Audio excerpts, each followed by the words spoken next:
Hi there guys, my name's John from ActiveJR.com, and in this video I'm going to be taking you through an unboxing of the Garmin Fenix 6X Pro. As well as an unboxing, I'll take you through some of those menus, along with the new widgets, power management mode, the maps, and also comparison between the Garmin Fenix 6X and the Garmin 5X Plus. As this is a rather large video, you can skip to the sections that most interest you, or it'd be appreciated if you watched it all the way through. Don't forget to subscribe to the channel as a full review will be coming out. Also, if you like this video, please give me a thumbs up, it's greatly appreciated. I just want to point out, this video and this channel is not supported by Garmin in any way, not affiliated, and this product has been purchased direct by the channel itself. So if you're thinking about buying a Garmin Fenix 6, check out the links in the description below, as these help support ActiveJR at no extra cost to you. So thanks very much. Let's get straight into the video.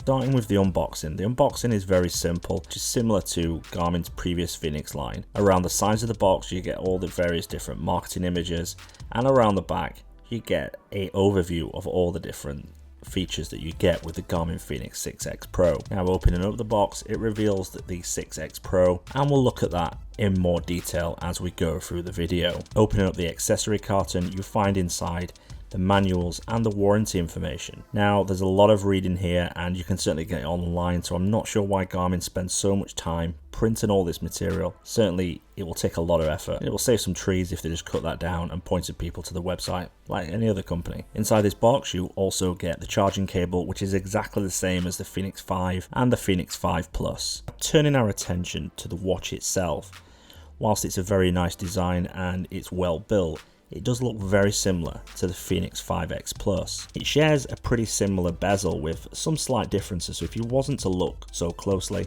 you wouldn't be able to tell the difference. The band is made of the same material, and the overall feel and build quality has not changed much between the series. However, the biggest call out is the screen. The screen is tremendously better, and I'll talk more of that later on through the video. The Fenix 6X Pro features the same 5-button configuration. The only real difference is the 2 ports compared to the one on the previous generation. Around the back of the device, things look a bit different, but not overly different. You've got the PulseOx sensor, the charging port, and the quick fit bands. The 26mm from previous generations will also fit this device. So overall the build quality is pretty good, but the biggest standout is the screen on this new device. Now turning our attention to the software, and we'll start with the sports profiles. At the top of the screen you get a battery life based on using it as a fitness watch rather than overall battery life. It also comes with a load of different activities, but you also can add a variety of others, and there's plenty to choose from. Similar with the previous Fenix devices, so nothing really changes here, but you still have plenty of choice and things look a bit sharper and crisper. Now looking at a profile in particular, we'll choose the icon here. As you can see with the height, you've got the graphical data point which features on the screen, and that's a change from previous generations. Whilst new Garmin gets all the familiar profile settings from Climb Pro, GPS, and all of those great things, one of the biggest changes here is the battery management modes. Now you've got the option of normal, max battery, or jacket mode. I will touch on these more in a little more detail later on. Now one of the other big changes is the ability to have up to 8 data fields per screen. Now this is really good to be able to get a lot of data. This is particularly useful for hikers or for cyclists or for runners that want a lot of data on that screen to be able to see it.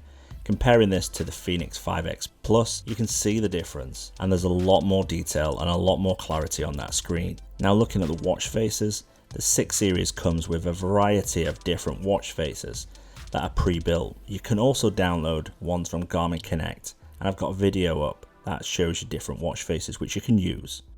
The 6 series also features the quick access menu. One of the changes here, you can actually add actions that you want to access very quickly.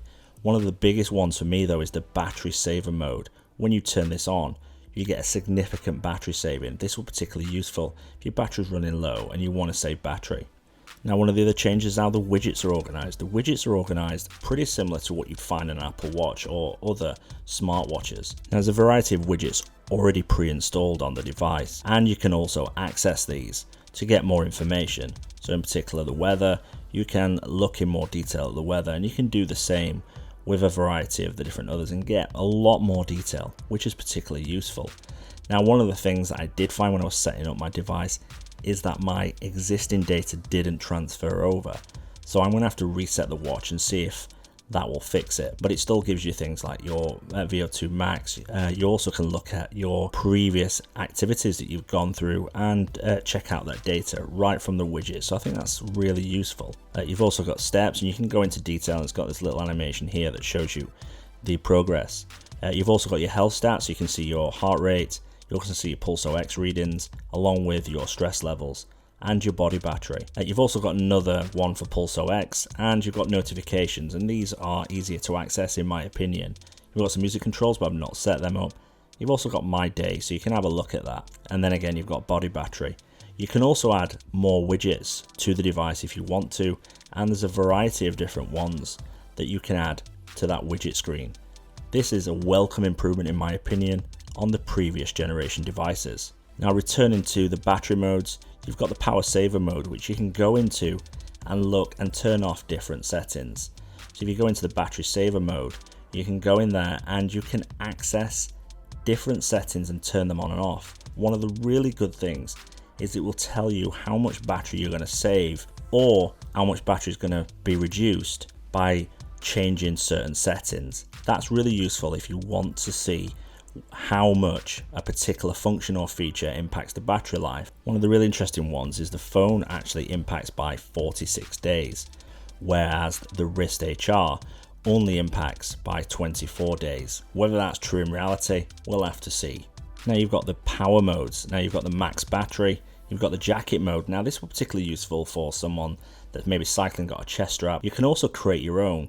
So depending on what type of activity you're going to be doing, you can turn certain settings off, or you can change certain things in order to improve the battery life to suit your individual style and custom needs. I think a lot of people are going to find that particularly useful. And again, you can see the impact that changing something has on the battery life. Now the Pro version of these devices feature maps. Now the maps themselves work pretty much similar to the previous devices. You can zoom in or zoom out, you can pan up or pan down, or you can pan left or you can pan right. This is useful if you're wanting to look for a map, if you're already out, say, hiking, and I've used it a couple of times.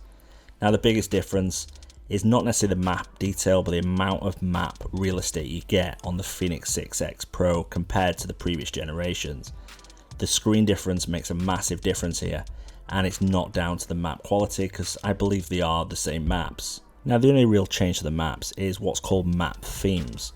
What you're able to do here is change the style of maps, and this is mainly down to colors and various different shadings that are used in the maps, and you can customize these depending on the activity you'll be doing. Now let's take a look at the key differences between the Fenix 6X Pro and the Fenix 5X Plus. As you can see around the front, there's not much particularly different, and around the sides there isn't. There's a slight difference in placement of buttons or various different things, but it's around the back where things are different.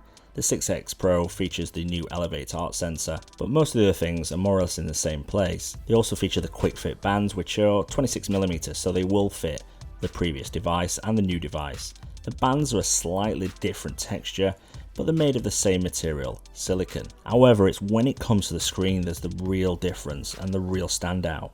As you can see, there's a lot more real estate, and you can see a lot more clarity and a lot more detail, particularly in the maps. Whilst the maps are not different and they are the same maps, you get a lot more detail. So if you do decide to download some topo maps from somewhere else, you will be able to see a lot more. So far, based on my hands-on first impressions, and bearing in mind I've only had this for the last couple of days, I'm impressed with the build quality, but I have been impressed with previous Fenix devices. I really like the screen quality. I think that's a real standout feature, and it will certainly be useful for a variety of different activities. I also like the new data fields, the ability to be able to have the graphical data fields. That's really good. Now I also like the battery management modes.